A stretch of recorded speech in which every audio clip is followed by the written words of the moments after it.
Welcome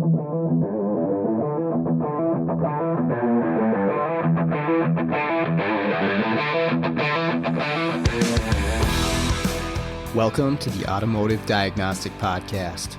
We're going to explore ways to sharpen our diagnostic skills, find learning resources, and hear from experts in the automotive field. Hey, what's up, automotive world?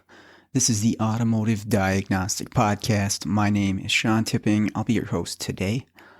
Today on the show, what I want to talk about and share with you is, of course, a case study. We'll go through a case study of one that was kind of interesting, but the main topic is rather how, as technicians in the role that we play, diagnosing vehicles, making calls on what is wrong, telling a customer, this is what you need to fix your car, how sometimes we can make a mistake, make a bad call.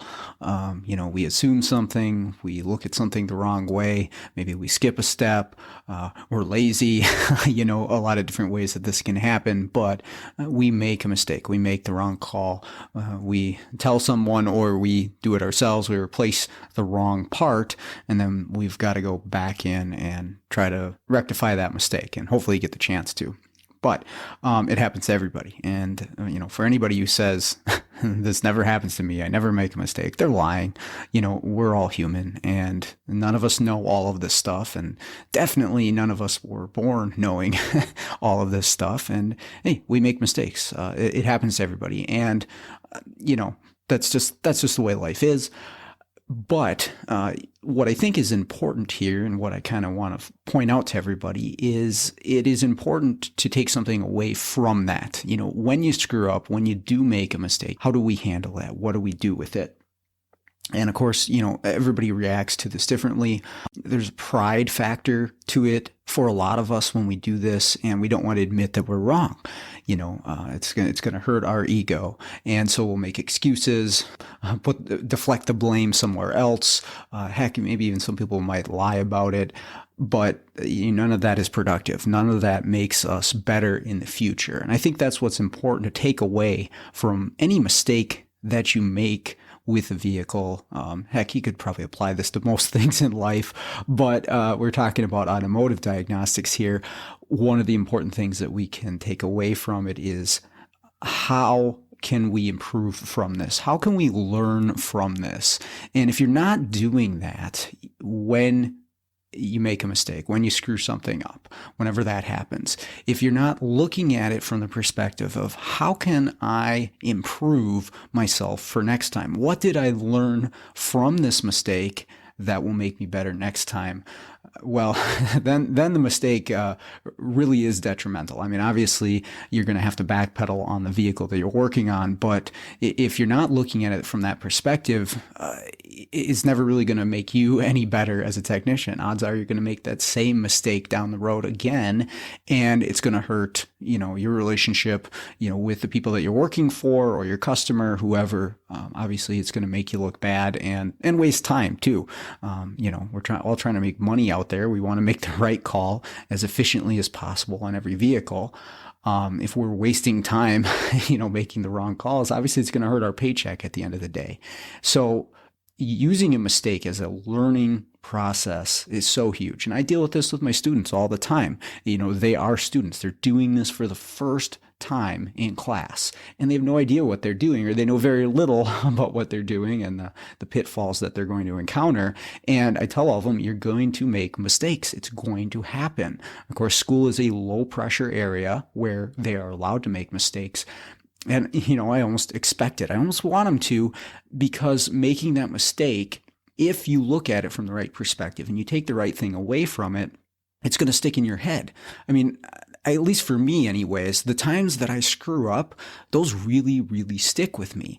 Those are, stronger memories for whatever reason than maybe the time that I got it right. Of course, sometimes that can help you as well, but man, I don't know, the times that I really mess up, those are the things that really stick with me, and I can pull on those in the future to try to not make that mistake again, or to try to overcome a situation in a different way that I didn't before, to look at it from a different perspective, and again, be aware of some of the pitfalls that come at us.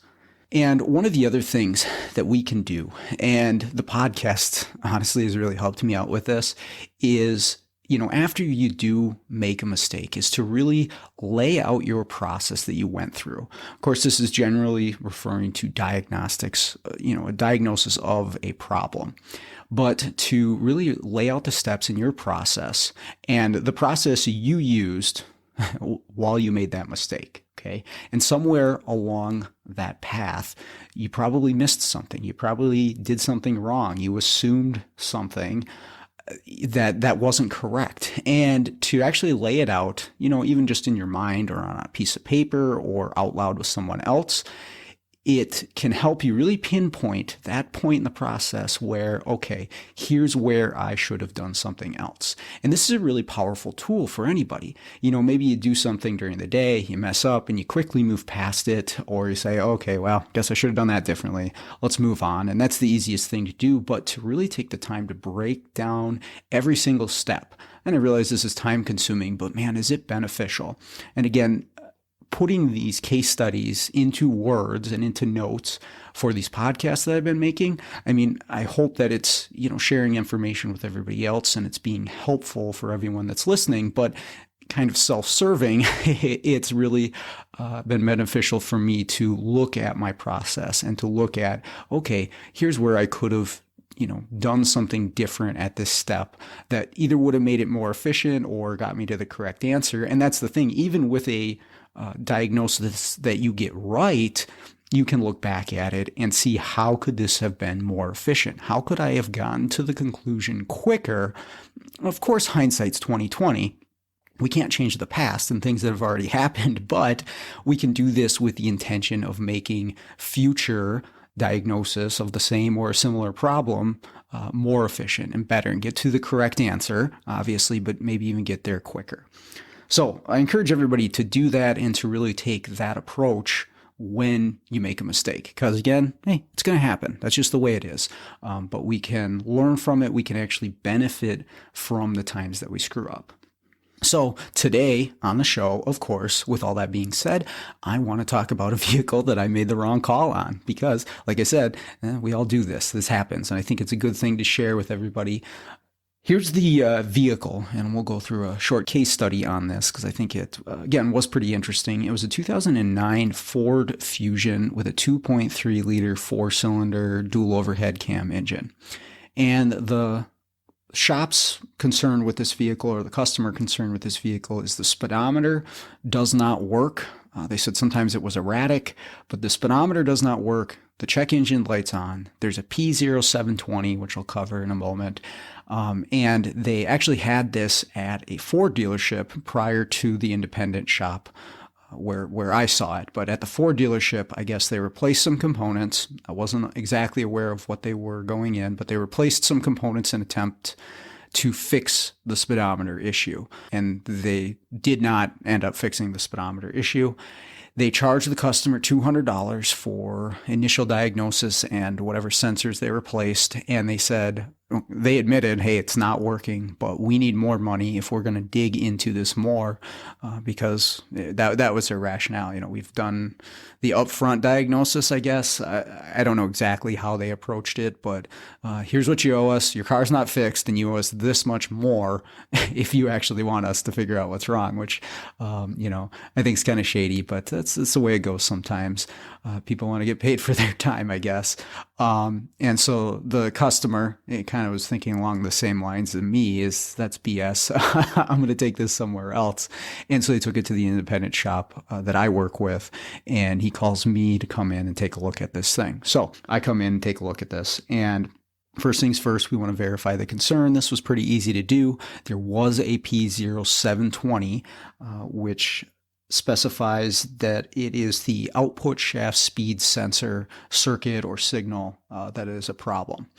And I was able to verify just driving this thing around in the parking lot that the speedometer did not function. Now, what I did notice was occasionally, and this was sort of intermittent, that the speedometer would sort of bounce wildly. And this would even happen stationary at times. So the car's not moving, and you can see the speedometer jumping up to 30 miles an hour and back down to zero. Sometimes it would do nothing. Sometimes it would just sit at zero and it wouldn't move. But other times, again, whether you were driving, whether you were stationary, you'd see the speedometer jumping up towards 30 miles an hour and then back down. And so I thought that was kind of strange as well.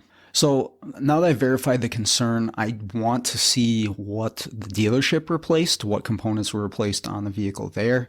And so I look under the hood and I'm looking at the transmission, and I see that there are two different what appear to be speed sensors on this transmission that have been replaced. And I see a third one, a third speed sensor on the transmission, and it looks like it hasn't been replaced. Now, I'm not sure which sensor is what the code specifies as their output speed sensor. I don't know which one that is just by looking at it, and I'm not 100% sure which sensor is used for vehicle speed. So at this point, I want to go into service information, at least identify number one, which sensors have been replaced and which one is responsible for speedometer operation. What is our vehicle speed signal? And if you look at the diagram for this transmission on this particular Ford application, you'll see again that there are three speed sensors. There's an input speed sensor, which is located towards the front of the vehicle, closer to the bell housing of the transmission. And this is, again, the input speed sensor to the transmission. And then there is I saw this listed under two names, a turbine speed sensor or an intermediate shaft speed sensor, whichever you want to call it. It's about midway through the transmission, and that was actually the one that had not been replaced. And then finally, there's an output speed sensor, also named a vehicle speed sensor, and this is located farther down towards the bottom of the transmission near the passenger side CV axle. So right where that CV axle is going to exit the transmission, the speed sensor is very close to that. And so, just general experience, that kind of confirms that that's our sensor that is registering vehicle speed, because it's looking at what is the rotational speed at the output of the transmission. Now, that sensor was replaced, and that sensor is the one that we're going to be focused on here. And it is the one that the code pertains to, the P0720. Okay, so at least I know, which component do I need to go test? Which sensor should I actually be looking at, since there's multiple sensors on this transmission? So utilizing service information there kind of pointed me towards the right direction. So the first thing I did, there was actually an open bay at the shop, and I pulled the vehicle in, and they allowed me to lift the vehicle up so I could really get to this sensor. You can kind of reach it from the top, but I thought it would be easier to get at it from underneath. And I did just a little bit of reading, to see is there anything common that pops up with this 720 code. And one of the first things that I saw was that the wiring for this sensor was somewhat close to the exhaust for the vehicle. And it is. The exhaust comes out the backside of the cylinder head near the firewall, and that's also kind of where that sensor is located. And you can see the three wires. This is a 3-wire Hall effect sensor. You can see the 3 wires go up into a loom, and they go up, and then they go into a larger loom that goes off in several different directions. But it's within, I would say, maybe 6 inches of the exhaust. So I could totally see how heat from the exhaust may be causing some circuit issues. And we already have a sensor replaced, so that's kind of what I'm thinking going into this, is we might see a circuit issue. Well, I peel back the loom in the portion of the wire where, I can see that the exhaust is there, and all the wires actually look pretty good. They're not melted together. There's no insulation missing. I can't see any copper wires. Okay, well, let's start doing some testing then. Visual inspection here. Everything's checked out so far. So I first am going to put my U-scope to the signal wire of this speed sensor, and I'm going to have the vehicle put into gear, and I just want to see, is there anything happening at this sensor? And so I do that, and I don't have anything. So I'm grounding the reference, the black side of the scope, and I'm putting the signal onto the actual signal wire of the sensor.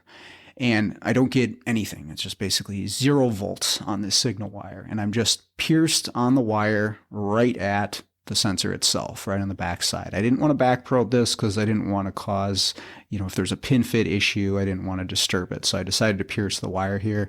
Again, there's just nothing, 0 volts. And again, I'm grounding my reference lead and I'm putting the other side of the scope onto that signal wire. I'm rotating the actual CV axle, the vehicle, pretending like it's moving down the road, but it's just on a hoist, and I'm getting no signal from it. Now, here's where, and this is again kind of hindsight, but we'll just stop it here and say, here's where I made my first mistake in this, is that I assumed on that signal wire, this is a Hall effect sensor, that I should see a 5 volt reference, or I should see 5 volts there at some point if this sensor is working properly. And that's how a lot of Hall effect sensors are going to work, is you're going to see a 5 volt square wave when the sensor is outputting something. And that's going to be how the control module perceives what's actually happening. And in this one, as that tone wheel comes around and interacts with a magnet in the Hall effect sensor, we should see a 5 volt square wave.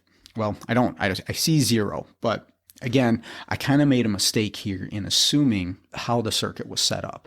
And this has to do with pull up and pull down circuitry in Hall effect sensors. And if you're more interested on the details here, check out Scanner Danner's stuff. He has some awesome material on pull up and pull down sensors and how the circuitry works and how to test for these things. And of course, I'm aware of this stuff, but I kind of skipped over really thinking about this as I'm going through my testing. I'm just assuming I should see 5 volts here at some point, but I don't. Okay, so I'm thinking the sensor's not outputting anything. All right, so what's my next step here? Of course, I want to check for pin fitment. I unplugged the sensor. I looked at the pins, the female and the male pins on this sensor. They all look good, have nice pin drag. Okay. I want to check the sensor gap. Is there a potential where the sensor's pushed out away from the tone wheel that's inside the transmission? Doesn't look like it. It's all pretty clean. It's bolted down. There's no gap there. I even pulled the sensor out just because it was really easy to do. And I looked in at the tone wheel. I rotated the wheel. All looks good. There's no damage to the teeth. There's nothing wrong inside the transmission. So I plug the sensor in, and I'm monitoring the signal wire. And just in case, I take a ferrous metal, I'll usually use like a wrench or a screwdriver, and I'll hold it up to the tip of the sensor. And when you do this on a Hall effect sensor, where the magnet's located in the sensor, you should see a change in state on the signal wire. It's an easy way just to have a Hall effect sensor plugged in, put a ferrous piece of metal up to it, and it should change state from 0 to 5 or 5 to 0. Of course, this one does nothing, just like I saw when it was installed into its bore and the axle is rotating. Nothing. 0 volts the whole time on this signal wire. Again, I have my black lead of my scope grounded, and I have the other side connected to the signal wire of the sensor. Okay, so what's next? Well, I want to check power and ground to the sensor, of course. Now, this particular sensor gets 12 volts. It gets a 12 volt feed, and it has a ground on the other wire. So this should be pretty easy to do. I check that, and of course, I have my 12 volts. I have my ground. Essentially, I have everything that this sensor needs to work. So the last thing that I do kind of consider, but this was my second mistake here. The first part is I didn't really consider, is this a pull up or a pull down? I just wanted to see 5 volts and I didn't. My next mistake was I did consider the signal wire itself. What if there is an issue with the signal wire? So what I'm considering is this, signal wire maybe rubbed up against ground somewhere? Is it grounded out somewhere and that's why I'm not seeing my 5 volts? Well, I look at the PCM, the control module that is in control of the engine and labeled as the powertrain control module, and it's right up by the battery. And that is physically about, I would say, 6 to 8 inches from where my sensor is and where this wire and this plug-in is. And I follow the harness up, and part of this harness, again, it goes from the sensor into a small loom, and it goes into a larger loom, and then there's another leg that goes right up to this PCM. And again, maybe 6 to 8 inches of harness there. Looks completely undisturbed, and I've already peeled back the loom all the way up to the larger harness. I don't see anything there, and I even wiggled that harness just to see, does anything happen on the signal wire? Still nothing there. Okay. And I should have paid more attention, because again, this was what was labeled in the vehicle schematics as the powertrain control module. I should have done a little bit more reading here, and I really should have fully grasped, is this a pull up or a pull down circuit? We're going to talk a little bit more about that once we realize that I made a mistake. So at this point, I just call a sensor. Okay, this is a bad sensor. I know it's new, but it's not outputting a signal. It has its power and ground. The signal wire is okay as far as what I can see. And let's get a sensor in this, and it should be good to go. Well, of course, they get a sensor, they put it in, exact same thing. I'm like, geez, okay. I never like getting that call that, I'm charging a shop for the right answer, and they're paying me, and then it's the wrong answer. And of course, it happens. Everybody makes mistakes, but it's a sucky feeling. And so I'm just like, okay, well, I gotta correct this. I gotta get back and figure out what's going on. So at that point, I like to just sort of sit back and really reassess what I've done, what I've looked at, and was I looking at it the right way? What did I miss here? Because in the moment, I was confident it was a sensor, but I wasn't thinking through the whole system and how it was set up. So my next step that I want to do when I get back to this thing is I want to go to the signal wire on the PCM. And this is where I figured out that I kind of made a mistake here. And this is what led me to the right answer if I would have taken the time here in the first place. I assumed that this vehicle speed sensor went to my PCM, which is mounted up by my battery right under the hood, again, real close to this sensor. Well, as it turns out, if I would have paid more attention to the wiring diagram, the signal wire for this sensor does not go to the PCM. It actually goes to the TCM, the transmission control module, which is underneath the dash for this particular automatic transmission. So when the wire goes into this big harness, it actually splits off in a different direction. It does not go towards the PCM. It actually goes up towards the engine, around through a big harness, through the firewall, and under the dash to the TCM. So all of a sudden now, my signal wire, which is what should be in question here, has a lot more real estate for a problem than what I considered when I first looked at it. I'm like, okay, I can see the entire harness all the way to the PCM. I don't see anything wrong. I wiggle it. There's nothing wrong. Again, making some major assumptions there. Whereas if I would have really looked at the diagram and seen, okay, the TCM's under the dash and there's a lot more wiring, maybe I should do a few more checks before I call this thing. So now, of course, that's what I'm going to do. Well, I start following this harness up. I'm monitoring my signal wire with the key on to this sensor, and I start wiggling the harness as I go up. And of course, up near the engine, towards the back of the cylinder head, I wiggle the harness and I can see this thing fluctuating from 5 to 0, 5 to 0, 5 to 0. Okay, what is it? And I finally, through process elimination where I'm shaking the harness, I finally find the point where the problem is, and it is a brown-green wire, which is the signal wire for the VSS or the output speed sensor, and it's actually just barely, but it is rubbed through on one of the machine screws for the stepper motor style EGR valve on the back of the head. Okay, so what this has done is it has provided a ground path for that signal wire right through, the insulation of the wire onto that signal wire. And so this harness was resting on this metal screw. And I'm going to put a picture of this, of the wire and of the EGR valve up on the Facebook group, so check those out. And I'll also put a video up of the speedometer bouncing, which I'll get to in just a moment. But once I saw that, this all kind of came together for me, and I realized immediately, okay, this is obviously I made the mistake of thinking assuming the wiring went to the PCM when it didn't, but also assuming how the circuit was supposed to work. When I was looking at that sensor, I just had it in my mind that it should be outputting 5 volts, and it's not. Well, that's not how this circuit works. This is what is known as a pull-down circuit, meaning that the TCM actually supplies 5 volts onto the signal wire, comes from the control module on the signal wire. There's going to be a 12 volt feed into the sensor, but there's actually a 5 volts feed on the signal wire. And when this sensor activates, it actually pulls that 5 volts down to ground. Well, if that wire is being pulled down to ground by this screw on the EGR valve, obviously the sensor, it can pull it down to ground all at once. It's never going to see that.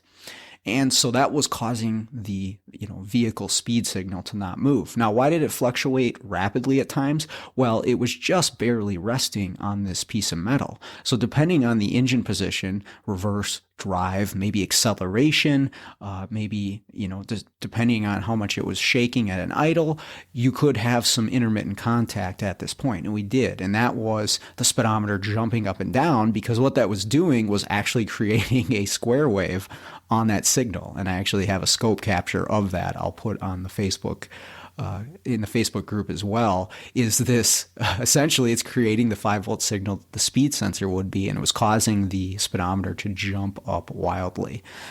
So the fix is easy. We just have to repair this wire. That's it. It's not too bad to do, but finding it, of course, made the wrong call in doing this. And the shop was understanding, and which is nice. And it's just, again, this sort of stuff happens. And it's usually when we skip a step in the process, when we assume things. I assumed too much here.